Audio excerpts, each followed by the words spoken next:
মেলায় গিয়ে আমি যে রাস্তা হারিয়ে ফেলবো বুঝতেই পারিনি। কি হয়েছিল, কিভাবে হারিয়ে গেলাম সব বলছি। সো হ্যালো এভরিওয়ান, আসসালামু আলাইকুম, welcome to my new blog. কেমন আছেন আপনারা? আশা করি ভালো আছেন, সুস্থ আছেন। আলহামদুলিল্লাহ আমি অনেক ভালো আছি। ভিডিওটি শুরু করার আগে কে কোথা থেকে ভিডিওটি দেখছেন কমেন্ট করতে কিন্তু ভুলবেন না। হলুদিয়া পাখি হয়ে বের হয়ে গিয়েছিলাম আজকে। বলুন তো কোথায় যাচ্ছি?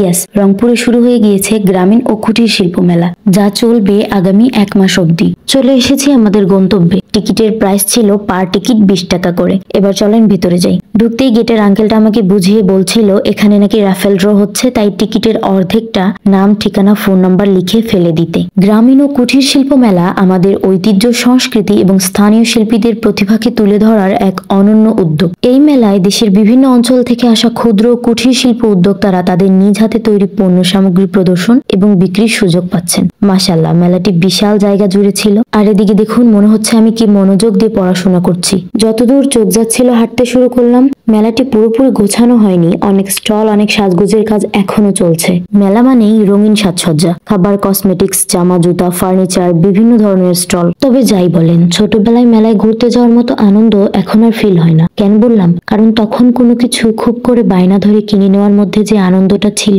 সেটা এখন মন চাইলেই কিনে নেওয়ার মধ্যে নেই।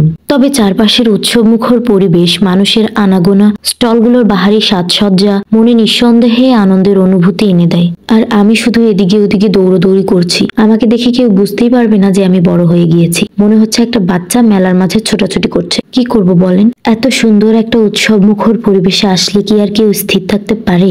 এত এত বাহারি সব জিনিস, তার উপর পুরো মেলাটা ঘুরে শেষ করতে হবে তো, তাই না? দৌড়াতে তো হবেই। এখানে নামাজের ব্যবস্থাটা আমার অনেক ভালো লেগেছে। অনেকেরই ঘুরতে এসে আজান দিয়ে দেয়, নামাজ পড়তে পারে না। মেলার এক কোণে ছিল ছোট্ট একটা সুন্দর পার্ক, যেখানে কিছুক্ষণ দাঁড়িয়ে মনে হচ্ছিল এই কোলাহলপূর্ণ মেলার মধ্যেও কিছু জায়গা আছে যেখানে থমকে দাঁড়ানো যায়। গ্রামীণ ও কুটির শিল্প মেলায় বিনোদন পার্ক একটি বিশেষ আকর্ষণ, আর এটাই হলো এই বিনোদন পার্ক। এই কাপের মধ্যে রাইড বা ঘোরানোটা আমার একদম ইউনিক লেগেছে। এই পার্কের মাধ্যমে দর্শনার্থীরা কেনাকাটার পাশাপাশি একটু আনন্দ উপভোগ করতে পারে। মেলাটি বেসিক্যালি যে জায়গায় হচ্ছে সেটা মূলত একটি পার্ক, ঘাঘট প্রয়াস পার্ক। এখানে সবাই ছবি তুলছিল, আমিও কয়েকটা পিক উঠালাম। এন্ড দেন সামনে গিয়ে দেখলাম সুন্দর করে ডেকোরেশন করা একটা ব্রিজ। একটা না, দুই সাইডে দুইটা ব্রিজ ছিল, একটা কাজ চলছে এখনো। এন্ড সি এভরিওয়ান, এখানে এসে তো আমি পুরাই দাঁড়িয়ে গিয়েছিলাম। অবশেষে আমিও নিয়ে নিলাম ঝিলিমিলি বেলুন।